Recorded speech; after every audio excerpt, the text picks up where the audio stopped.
మా ఇంకా ఏం చేస్తున్నావు? మాకు పుదీనా ఉంది, కొత్తిమీర ఉంది, ఇంకా 4-5 టమాటాలు వేసి నువ్వు తెచ్చావు కదా పైనుంచి, ఆ టమాటాలు వేసి పచ్చడి చేసేస్తున్నాను. మరి చిక్కుడుకాయలు ఏం చేసావు? చిక్కుడుకాయలు 3 పక్కన పెట్టాను. 3 చిక్కుడుకాయలతో ఏం చెయ్యాలి?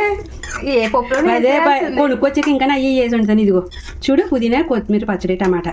పుదీనా తినడం వల్ల చాలా మంచిది తెలుసా, ఆరోగ్యానికి చాలా మంచిది.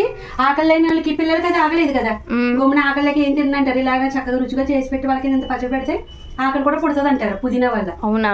చాలా మంచిది. మీకు చిన్నప్పటి నుంచి బాగా పెట్టేదాన్ని. అయ్యో ఎందుకు నవ్వుతున్నావే? నీ వల్లే ఎక్కువగా తినేస్తారా? నువ్వు అలా అన్నప్పుడు మరి అలాగే అనుకోవాలి. ఇంకా కాదమ్మా, మరి పిల్లల ఆరోగ్యం కోసం చూసుకోవాలి, వాళ్ళకి ఎలా తింటే మంచిది అన్నది ఆలోచించి చెయ్యాలి.